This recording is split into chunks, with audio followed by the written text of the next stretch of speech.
Hello friends, हम लोग आज अपनी सीरीज को आगे बढ़ाते हैं। हमने अब तक 2 प्रैक्टिस सेट मैथ के लगा लिया है। वो वीडियो अपलोड हो चुके हैं, आप उनको जाके देख सकते हैं। आज हम तीसरा प्रैक्टिस सेट सॉल्व करेंगे। कल के कुछ सवाल रह गए थे, पहले हम उनको सॉल्व कर लेते हैं, फिर आज नए सवालों को आगे करने वाले हैं। ठीक है, तो देखिए कल हमारा 13 नंबर रह गया था, 13-14 नंबर।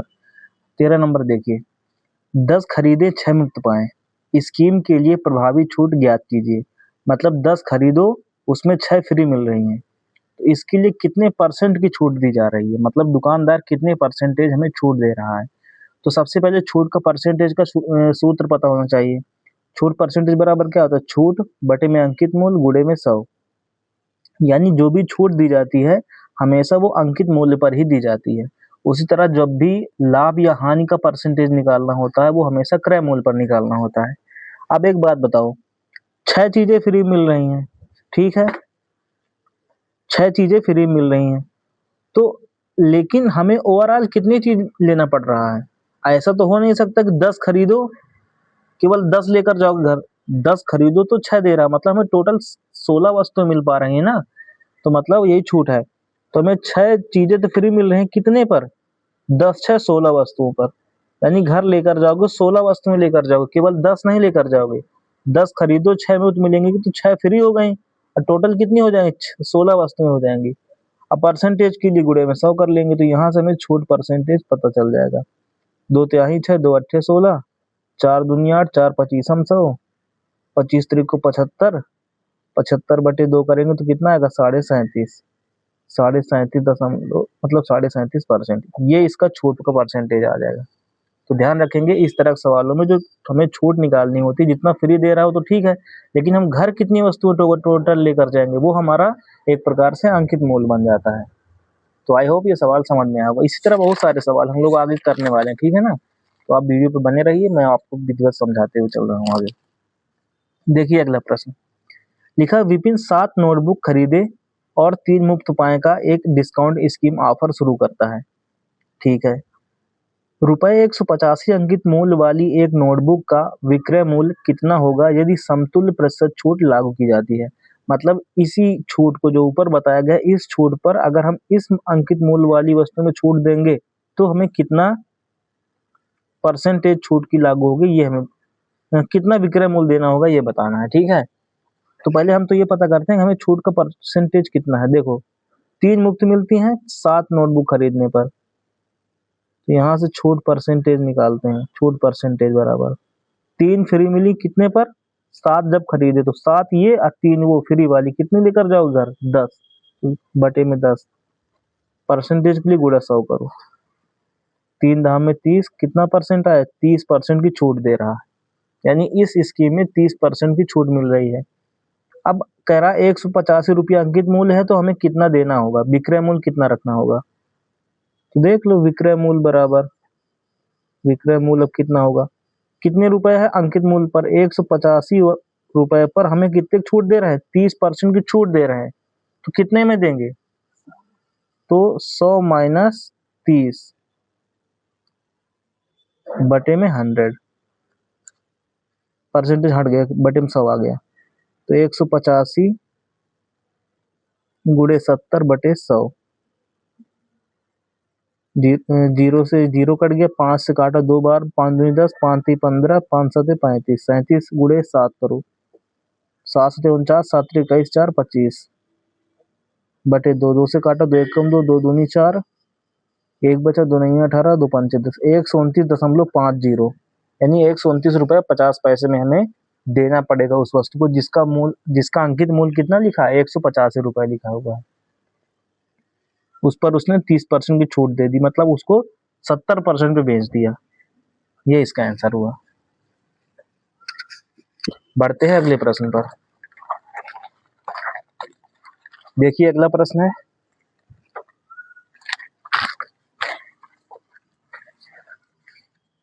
अगला प्रश्न क्या कहता है, देखिए ध्यान से। पंकज ने 800 रुपए में एक घड़ी खरीदी, वह घड़ी को 20% की छूट पर बेचता है और 20% का लाभ कमाता है। घड़ी का अंकित मूल्य ज्ञात कीजिए। बहुत अच्छा सवाल है, ऐसे सवाल अक्सर पेपर में आते रहते हैं। देखो यानी देखो ध्यान से, घड़ी तो खरीदी पंकज ने 800 रुपए में, घड़ी को 20% की छूट पर बेच भी दिया और 20% का लाभ भी कमा लिया। मतलब उसके पास कोई ग्राहक आया तो उसने कहा चलो मैं तुमको 20% छोड़ के दे रहा हूँ, तो ग्राहक को लगा हाँ यार मुझको तो 20% छोड़ भी दिया, लेकिन फिर भी उस पंकज ने जो घड़ी 800 रुपए में लाया था उसमें फिर भी उसने अंदर अंदर 20% का लाभ भी कमा लिया। यानी जो ग्राहक आया उसको 20% का डिस्काउंट भी दे दिया, साथ में खुद 20% लाभ भी कमा लिया है।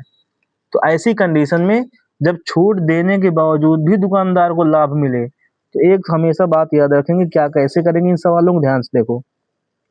हमेशा सीपी और एमपी का रेशियो निकालेंगे। कंडीशन क्या है, जब छूट देने के बाद भी हमें लाभ प्राप्त हो या किसी को भी लाभ प्राप्त हो, दुकानदार को हो या किसी व्यक्ति को, छूट देने के बाद भी अगर उसे लाभ मिलता है तो हमेशा क्या करेंगे, सीपी और एमपी का रेशियो निकालेंगे। अब रेशियो क्या होता है, सीपी के नीचे लिखेंगे 100 माइनस छूट, 100 माइनस छूट वाला परसेंटेज अनुपात। एमपी के नीचे क्या लिखेंगे, 100 प्लस लाभ वाला परसेंटेज। अब ये सूत्र कहाँ से आया, इसकी लंबी कहानी है, ठीक है। उस कहानी को ना समझो, सिर्फ इस समय इस सूत्र को याद रखो। जब भी छूट देने के बाद भी अगर लाभ मिल रहा हो तो हमेशा सीपी और एमपी का रेशियो निकालते हैं। सीपी कितना रखेंगे, 100 माइनस छूट परसेंटेज, और एमपी कितना रखेंगे, 100 प्लस लाभ परसेंटेज। तो यहाँ देखो 100 माइनस छूट कितनी परसेंट की दे रहा है इस समय, 20%। 20% है तो परसेंट को परसेंट हटा करके सीधा 20 लिखो, ठीक है। अनुपात, क्योंकि अनुपात का इधर परसेंटेज है इधर परसेंटेज है। इधर 100 प्लस लाभ, लाभ कितना है इस समय, वो भी 20% है। इस सवाल में 20% है, जरूरी नहीं कि हमेशा 20% ही हो, इधर कम ज्यादा हो सकता था, ठीक है। 100 में 20 गया 80, 100 में 120 जुड़ा 120, 40 दूनी 80, 40 तरीको 120, यानी सीपी कितना आ गया 2, एमपी कितना आ गया 3। मतलब 2 की चीज खरीद के लाया है, उसने मार्क प्राइस, उसमें अंकित मूल्य कितना कर दिया 3। 2 की चीज खरीद के लाया, 3 रुपए उसमें रेट बढ़ा दिए, तो 1 रुपए का तो फिर भी फायदा हो रहा है। तो क्या पूछ रहा है, घड़ी का अंकित मूल्य कितना कितना होगा। तो अब एक बात बताओ, पंकज ने 800 रुपए में घड़ी खरीदी थी, कितने में खरीदी थी, 800 रुपए में। और तुम्हारे अनुसार कितना है, 2 रुपए, 2 नहीं 800 रुपए, कितने गुना ज्यादा, 400 गुना। इसलिए अंकित मूल्य भी देखो, अंकित मूल्य कितना था 3, इसलिए अंकित मूल्य जो एमपी है वो 3 ना होकर कितने गुना ज्यादा हो जाएगा, जैसे ये 400 गुना ज्यादा तो ये भी 400 गुना ज्यादा होकर के कितना हो यार, कितना रहा होगा, 1200 रुपए। यानी 1200 रुपए उसने अंकित मूल्य रख दिया था, यानी 800 की चीज खरीद के लाया था, 1200 रुपये उसमें रेट छाप दिया था। तो वो दुकान वाले ने ग्राहक को 20% छूट भी दे दी, तब भी उसको 20% लाभ हो गया था। तो ये रहा इसका आंसर, अंकित मूल्य 1200 रुपए होगा। तो ध्यान रखेंगे ऐसे सवालों को। चलिए शायद अगला सवाल भी इसी तरीके का, देखिए, एक वस्तु उसके क्रय मूल्य से कितने प्रतिशत अधिक मूल्य पर अंकित किया जाना चाहिए ताकि 20% की छूट देने के बाद 25% का लाभ अर्जित हो। वही कंडीशन है, फिर से कौन सी कंडीशन, छूट देने के बाद भी उसे लाभ मिल रहा है। तो हम क्या करेंगे, सीपी और एमपी का रेशियो निकालेंगे। सीपी क्या होता है एक बार जल्दी से लिख लेते हैं, 100 माइनस छूट वाला परसेंटेज, और एमपी क्या होता है 100, यानी 100 प्लस लाभ वाला परसेंटेज। छूट कितना है, छूट है 20%, देखो ना, तो 100 माइनस 20 कर दी डायरेक्टली, कितना आएगा 80 अनुपाते। लाभ कितना है 25% का लाभ, तो 100 प्लस 25 करेंगे 125 आएगा। काटो इसको जरा, 5 से काटो, 5 16 80, 5 दूनी 10, 5 25 से 25, 25 पंचे 125, 16 अनुपात 25। मतलब सीपी अगर 16 है तो एमपी कितना होगा 25। तो पूछ क्या रहा है, एक वस्तु पर उसके क्रय मूल्य से कितने प्रतिशत अधिक मूल्य अंकित किया जाना। तो क्रय मूल्य कितना है 16, अंकित मूल्य कितना है 25, कितना अधिक अंकित कर रहे हो, कितना अधिक अंकित मूल्य है 9, 9 अंकित कर रहे हो, किससे, सीपी से चेक करना है। परसेंटेज में, परसेंटेज के लिए क्या करोगे, 100 से गुणा, काट लो, 4 चौक 16, 4 25 हम 100, 25 नहीं है 225 बटे में 4, 4 पंचे 20, 2 4 छंग 24, 1 4 दूनी 8, 4 पंच 20। इतने परसेंट ज्यादा अंकित करेगा, किससे, क्रय मूल्य से, तब जाके उसको 20% छूट भी दे देगा, फिर भी 25% का लाभ प्राप्त हो जाएगा, ठीक है ना। बहुत अच्छा सवाल होता है इस तरह के, इनको ये पेपर में अक्सर आते जरूर हैं। अब ये हमारे कल के सवाल थोड़े से बचे थे, ठीक है। आज से हम लोग, आज के सवाल है ये वाले साधारण ब्याज। अब यहाँ पर से कैसे सवाल मिलेंगे, साधारण ब्याज के सवाल। ध्यान से देखिएगा, बहुत अच्छे सवाल हैं, ठीक है। देखिए पहला सवाल क्या है, 15,000 रुपए पर 7% वार्षिक की दर से 3 वर्षों के लिए साधारण ब्याज की आती है। तो साधारण ब्याज का सूत्र तो एकदम याद ही होगा, बचपन से याद होता है, सिंपल इंटरेस्ट बोलते हैं, एसआई। सिंपल इंटरेस्ट क्या होता है, पीआरटी अपॉन 100, मतलब मूलधन गुणे दर गुणे समय बटे 100। ये बेसिक सूत्र है, इसको आसानी से कर सकते हैं। 15,000 रुपए इसका वो है मूलधन, दर कितनी है 7, समय कितना है 3 बटे में 100, 7 त्रिक 21, 15 कम 15, 15 दूनी 30 है 31, 3150 रुपए इसका आंसर हो जाएगा। ये मूलधन प्राप्त हो, वो ब्याज प्राप्त हो गया। देखिए अगला सवाल,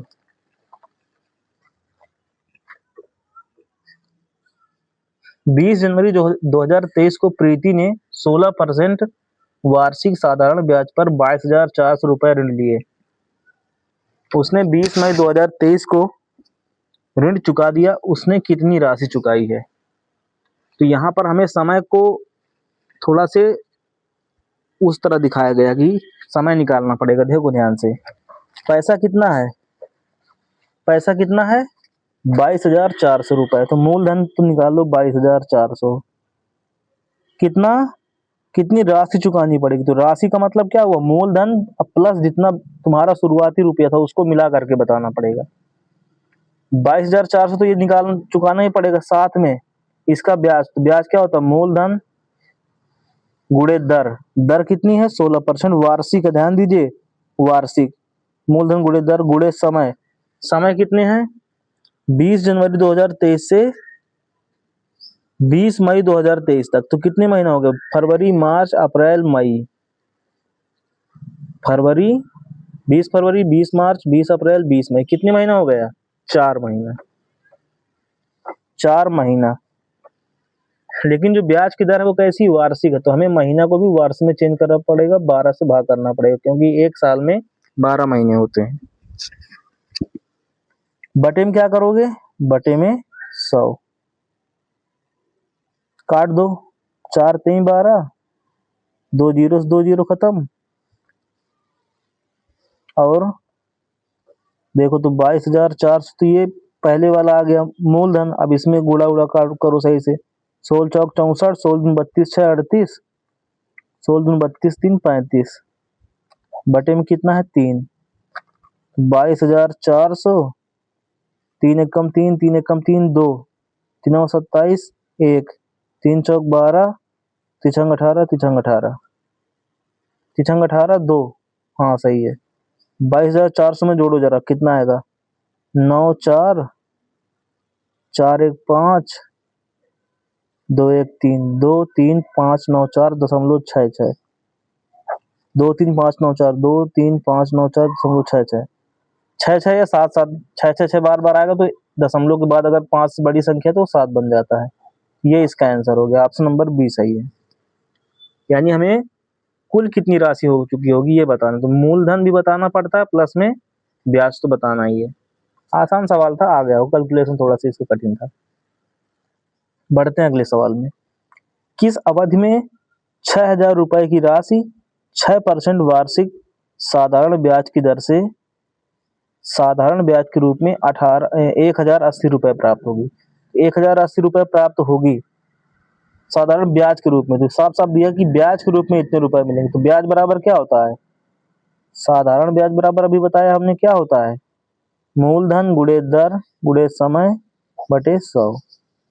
तो साधारण ब्याज कितना प्राप्त हो रहा है 1,080, मूलधन कितना है 6,000, गुणे दर कितनी है 6, समय पूछ रहा ना कितनी अवधि में, अवधि वर्ष में पूछ रहा, वही टाइम, बटे में 100।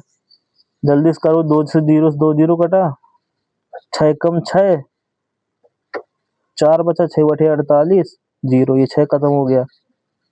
फिर से काटो, 6 दहम, ये जीरो से जीरो कट गया, 6 कम 6 36 18, तो टी बराबर कितना आ गया 3 वर्ष आ गया, इसका आंसर हो गया। ठीक है, देखिए अगला प्रश्न, साधारण ब्याज पर कोई धनराशि किस वार्षिक दर से 22 वर्षों में स्वयं की 5 गुनी हो जाएगी।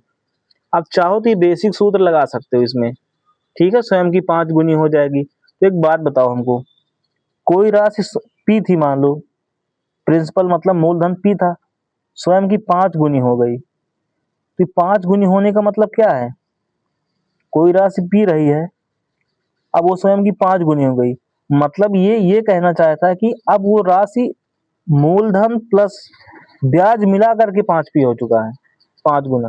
यानी कोई राशि स्वयं की 5 गुनी होने का मतलब क्या था, जितनी थी उतनी तो थी, उसमें कुछ आके ब्याज जुड़ गया जिससे वो 5 गुनी हो गई। तो पहले पी थी, अब 5 पी हो चुकी, तो ब्याज कितना हुआ इसका बताओ जरा। अरे पहले पी रही है, अब 5 पी हो चुकी है, तो कितना बढ़ चुकी है, 4 पी बढ़ी ना, यही इसका ब्याज हो गया। ठीक है, अब ब्याज वाला सूत्र लगा दो। तो ब्याज वाला क्या होता है सूत्र, एसआई बराबर क्या होता है, PRT upon 100, P for principal मूलधन, आर फॉर रेट दर, टी फॉर टाइम समय। ठीक है, एसआई फॉर सिंपल इंटरेस्ट ब्याज। तो ब्याज कितना हो गया, 4 पी हो गया है।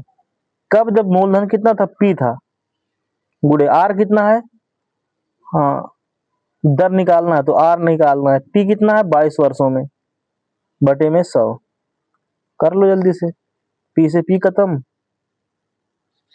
2 दूनी 4, 2 11 22, हाँ 100 दूनी 200 बटे 11 बराबर आर, 11 कम 11, 11 9 20, 11 88, कितना बचा 2, 11 कम 11, जो भी आए आंसर आ जाएगा। ठीक है, आर बराबर इतना परसेंट, इतना परसेंट इसका आंसर हो जाएगा।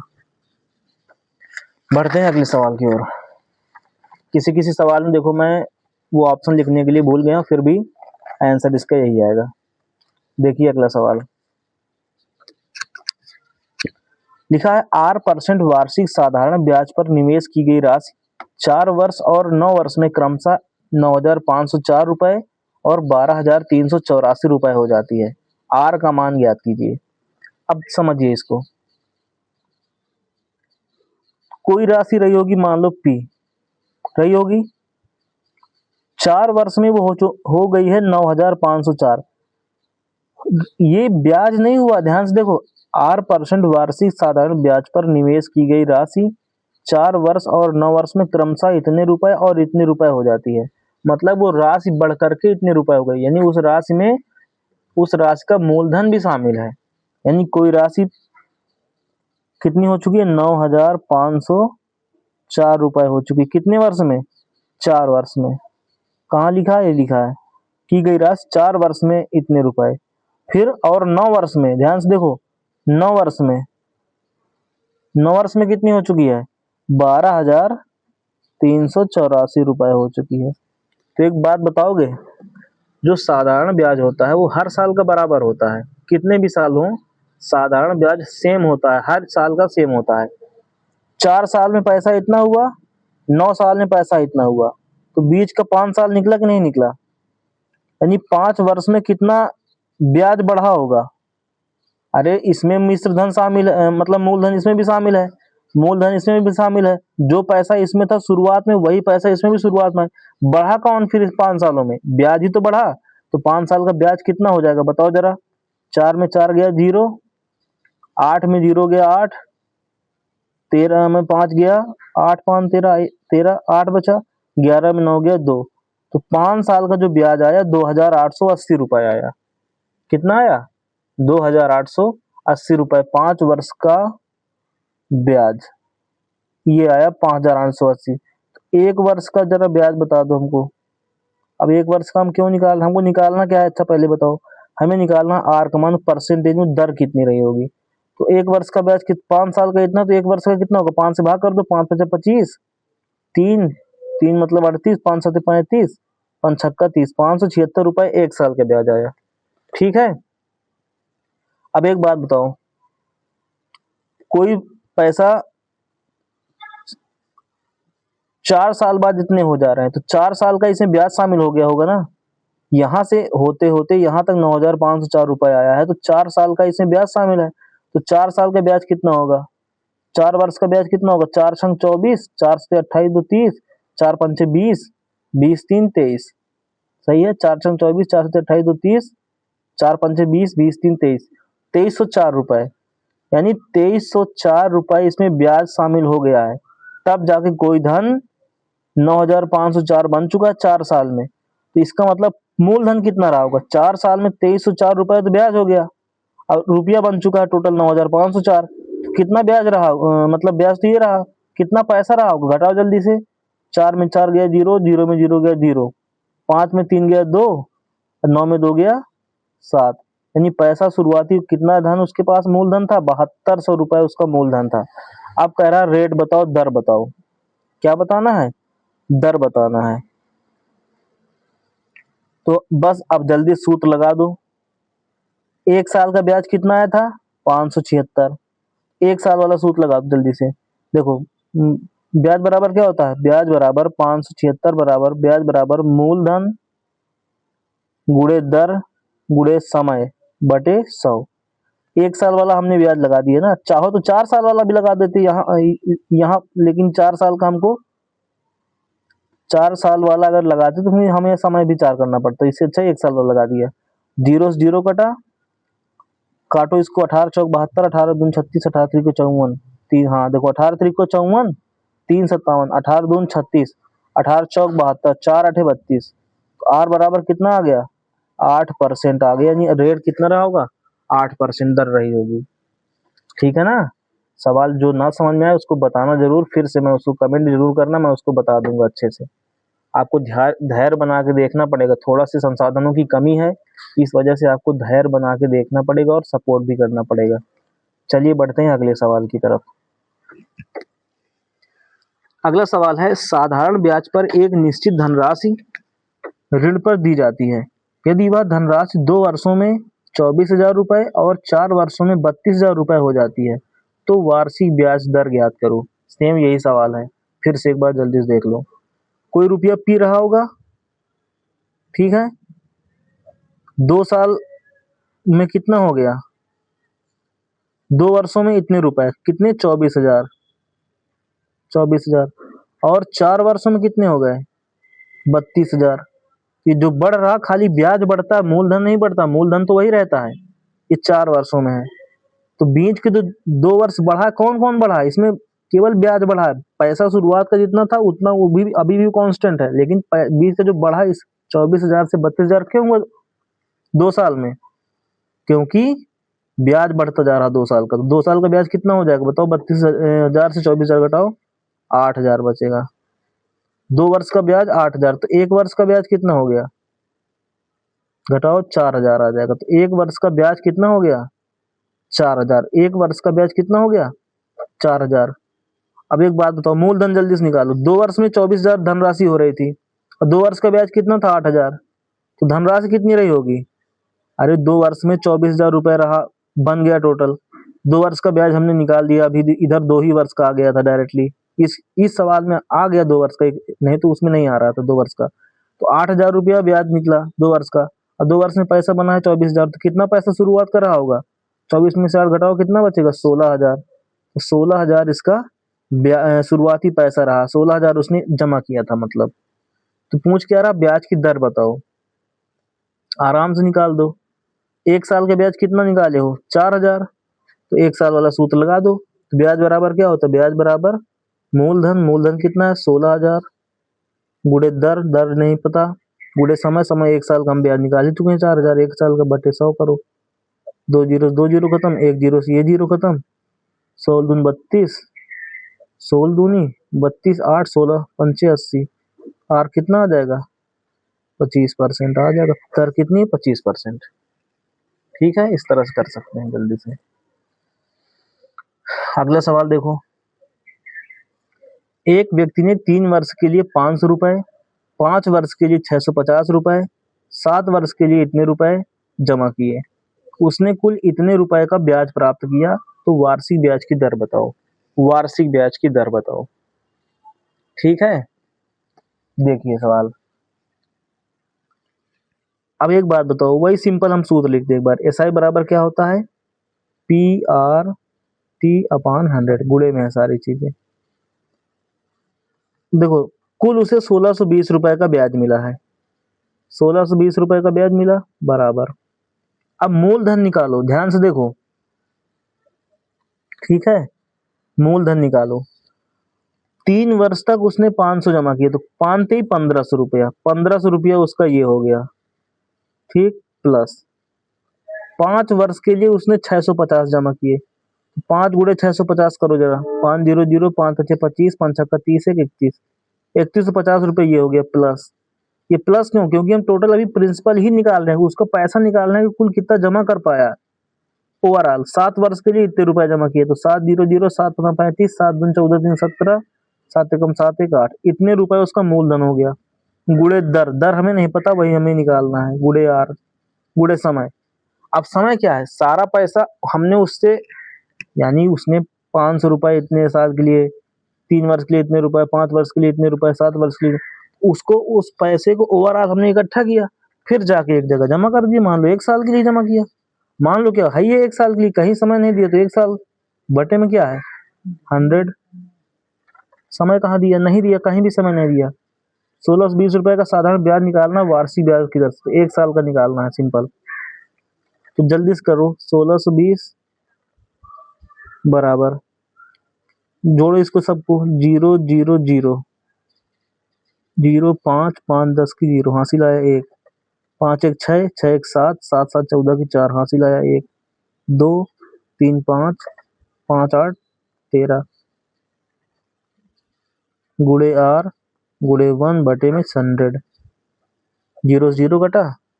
अब काट सको तो काट लो, कटेगा 4 3 7, 2 से काटो अगर कट जाए तो, 2 8 16, 2 एकम 2, 2 0 0, 2 छक्का 12, 2 सत्ते 14, है ना।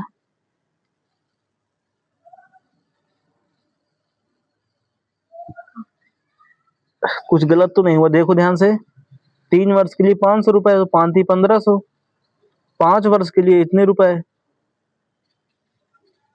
5 0 0, 5 5 25, 5 छक्का 30, 30 2 32 होगा, ध्यान से देखो, 5 0 0, 5 5 25, 5 छक्का 30, 30 2 32, 7 0 0, 7 5 35, 7 दूनी 14, 3 17, 7 एकम 7 1 8, हाँ सही है, 3200, 3100 की जगह 3200 हो जाएगा, मतलब यहाँ पे 1400 आएगा। फिर 5 2 7, 7 14, 1 15, 15 आएगा, 135, ठीक है, अगर हम सही हैं जोड़ने में तो अब इसको काटो फिर से, हमने कहे से काट दिया था, 5 से काटो सीधा। अब 2 0 कट गए थे, तो ये कुल मिला के आएगा आर बराबर आएगा 1620 बटे में कितना आ गया 135।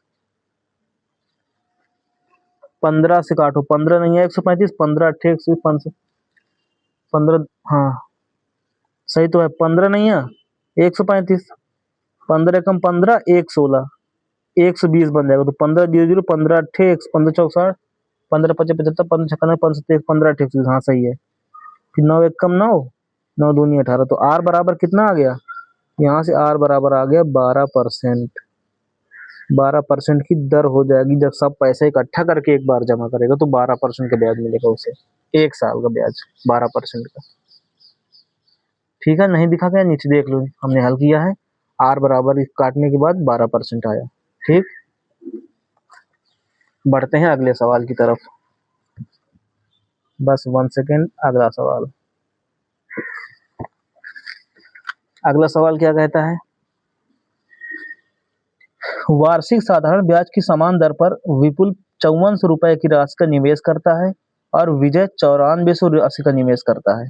यदि 4 वर्ष के अंत में विजय को विपुल से 840 रुपए अधिक प्राप्त होते हैं, तो वार्षिक ब्याज की दर कितनी होगी, ये बताना है। तो ये आसान सा सवाल है, ठीक है, सवाल आसान है। देखो कैसे करेंगे, साधारण ब्याज का ही सवाल है, समान ब्याज दर, दोनों को समान ब्याज दर है, तो 840 रुपए अधिक मिल रहे हैं, मतलब दोनों के मूलधन का जो उसका अंतर, ब्याज का अंतर है वो 840 है। अब किसने ज्यादा रुपये जमा किए, विजय ने 9400 जमा किया है, विपुल ने 5400 जमा किया है, और 4 वर्ष तक दोनों ने जमा किया, दोनों की दर समान है, तो सिंपल सी बात है, विपुल को विजय को ज्यादा पैसा ब्याज मिला होगा, विपुल को कम मिला होगा, तो वही कह रहा है विजय को विपुल से इतने रुपए ज्यादा मिले हैं, तो सिंपल है। विजय वाला कहाँ, विजय वाला मूलधन गुणे दर, दर नहीं पता आर मान लो, गुणे समय, समय कितना है 4 वर्ष बटे 100। विजय वाले पैसे से अगर हम विपुल वाले को घटा देंगे, विपुल कितना जमा किया है 5400, गुणे रेट उसका भी सेम है, समय भी सेम है, बटे में 100, समय सेम दिया, रेट भी सेम दिया है, तो इसमें से इसको घटाते हैं तब जाके 840 मिलता है।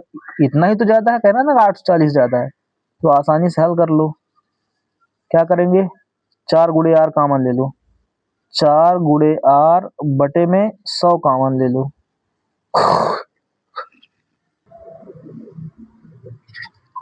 देखिए हमने 4 गुणे आर बटे 100 कॉमन लिया, ठीक है, यहाँ से बचा 9400 माइनस 5400, तो कितना आया 840 बराबर 4 बटे 100 गुणे आर गुणे, यहाँ पे कितना बचेगा, 9 में 5 गया 4, 4000 बचा, ठीक है। अब 4000 काट दो जल्दी से, 2 जीरो से 2 जीरो खत्म, 4 चौक 16, 16 4 से काटो, अच्छा 4 दूनी 8, 4 एकम 4, 4 जीरो जीरो, फिर 4 से काटो, ये 40 है ना अभी, हाँ, तो 1 जीरो से 1 जीरो भी काट दो, तो आर बराबर जल्दी से यहाँ निकाल लो, कितना आ जाएगा 21 बटे 4, 4 पंचे 20, 4 दूनी 8, 4 पंचे 20, 5.25%, इसका रेट आएगा, ऑप्शन नंबर डी सही है। देखते हैं अगला सवाल, कितने सवाल बच्चे हैं, थोड़े से ही बचे, ठीक है, 2 ही सवाल बचे, ध्यान से देखिए, आसानी से हो जाएंगे। अगला सवाल है, एक राशि R% साधारण ब्याज दर पर 6 वर्ष में 11,760 रुपए और हो जाती है, यदि ब्याज दर R प्लस 5% वार्षिक होती तो राशि इतने रुपए हो जाती, मूलधन ज्ञात करो। तो एक बात बताओ,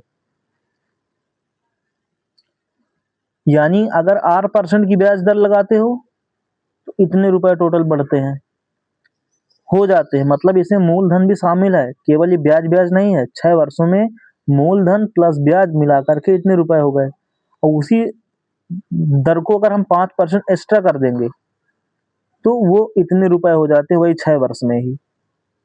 यदि ब्याज दर इतने रुपए वार्षिक हो तो राशि इतने रुपए हो जाती है, वही 6 वर्ष की ही बात कर रहा है। तो कुल मिला के ब्याज का जो परसेंटेज है उसकी वजह से रुपए बढ़ेंगे, इसमें जो वो चीज है, जो मूलधन है वो तो कांस्टेंट ही रहेगा ना, ब्याज क्यों बढ़ा, क्यों पैसे ज्यादा बढ़े, क्योंकि 5% की एक्स्ट्रा हमने ब्याज लगा दी, तो डायरेक्टली कर दो, 5% जो हमने एक्स्ट्रा ब्याज मार दिया है उसकी वजह से पैसा बढ़ गया, कितना बढ़ गया, 0 से 0 घटा, 2 में से 6 गया, मतलब 12 में से 6 गया 6, यहाँ बचा 12, 12 में से 7 गया 5, ठीक है, अब यहाँ बचा 12, यानी 2, 2 में 1 गया 1, 1560, सही है ना, एक बार देख लो जल्दी से, 0 में से 0 गया, 12 6 गया 6, यहाँ बचा 2, 2 12 7 के 5, और यहाँ बचा 12, 2 में 1 गया 1, सही 1500, हाँ 1560, यानी 5% इज इक्वल टू 1560 के, ठीक है। तो मूलधन, अब कोई चीज कितने परसेंट होती है, 100%, तो 20 से गुणा कर दो तो 100% आ गया, तो 100% बराबर 20 से इधर भी गुणा हो जाएगा, 0 0, 2 छक्का 12, 2 पंचे 10, 1 11, 2 एकम 2 1 3, 31,200। हमें क्या निकालना है, मूलधन निकालना है, लेकिन ये 6 वर्षों का है, ध्यान से देखो, थोड़ा सा ध्यान से देखो, 6 वर्षों में इतने इतने रुपए हो जाता है, हाँ थोड़ा ध्यान दीजिए, अभी थोड़ा ध्यान दो, ध्यान से देखो, जो 5% है किसके बराबर है, 15,060 के बराबर, 1560 के बराबर, 6 वर्ष का है, तो 1 वर्ष का कितना हो जाएगा, 6 दूनी 12, 6 छंग 36, अब 20 से गुणा कराएंगे तो 100%, 100% बराबर गुणे 20, 26 दूनी 52, 5200। मूलधन कितना होगा? अगर हम जैसे कह दें किसी चीज पर हमने 100% ब्याज लगा दिया, इसका मतलब जितना मूलधन था उतना ही हमने ब्याज लगा दिया। तो मूलधन समझो, अगर 100% ब्याज लगा दिया मतलब क्या, यही मूलधन है, 5200 रुपए मूलधन रहा होगा। ये जो 1560 रुपए आया है 5% बढ़ा, ये 6 साल का बढ़ा, हमें 1 साल का निकालना पड़ेगा। 1 साल में कितना बढ़ेगा? 260 रुपए, यानी 5% जो बढ़ाता है 1 साल में कितना बढ़ाता है? 260 रुपए। तो हम अगर 100% बढ़ा देंगे तो 5200 रुपए बढ़ेगा, मतलब 100% जो बढ़ेगा, मतलब 100% अगर ब्याज लगा दिए, इसका मतलब मूलधन के बराबर लगा रहे हो। अब मूलधन कितना है? 5200 रुपए, इसका मतलब यही आंसर। बाकी और भी तरीके हैं करने का, हमने ऐसे शॉर्टकट बताया। अगर समझ में ना आए तो कमेंट जरूर करिएगा, फिर से बताऊंगा अगली बार, दूसरे मेथड से बता दूंगा। अगला सवाल देखो, अगर पहले साल के लिए 2%, दूसरे साल के लिए 3% और तीसरे साल के लिए 4% ब्याज दर है, तो 3 साल में कितनी राशि 5000 रुपए हो जाएगी? ठीक है, 3 साल में कितनी राशि 5000 रुपए हो जाएगी? तो 5000 रुपए हो जाएगी का मतलब क्या हुआ? ये कहना क्या चाहता है? ये कहना चाहता है कि ये वो है, क्या बोलते हैं, मिश्र धन है। कौन सा धन है? ये मिश्र धन है। अब देखो, मान लेते हैं मूलधन कितना है, मूलधन P रुपए है, ठीक। तो पहले साल के लिए 2%, तो मूलधन गुणे दर गुणे समय, पहले साल का मूल ब्याज हो गया बटे 100, प्लस दूसरे साल के लिए 3%, तो मूलधन गुणे दर गुणे समय, दूसरे साल का मतलब दूसरा साल एक ही साल का तो होगा, ठीक है, बटे 100, प्लस तीसरे साल के लिए मूलधन गुणे दर, तीसरे साल की दर कितनी है? 4%, गुणे दर गुणे समय, समय तीसरा साल 1 साल का है, बटे 100। तो ये सब क्या आ गया? 3 साल का ब्याज आ जाएगा। जोड़ो जल्दी से, 2p 3p 4p, 4 3 7 2 9p, 9p बटे 100, ये क्या आ गया? 3 साल का ब्याज आ गया, ठीक। अब राशि बन चुकी है 5000। 5000 राशि कब बनी है? जब मूलधन में अब प्लस ब्याज में, ब्याज कितना है 3 साल का? 9p बटे 100, इन सबको जोड़ा गया तो कितने के बराबर पहुंच गया? 5000 के बराबर। अरे मूलधन प्लस ब्याज, यही तो मिलकर के 5000 हो रहा टोटल पैसा। जल्दी से हल करो, 100p 9p कितना हो जाएगा? 109p, कैलकुलेशन थोड़ा से आनी चाहिए, बराबर 5000। यहां से p का मान निकालो, ठीक है।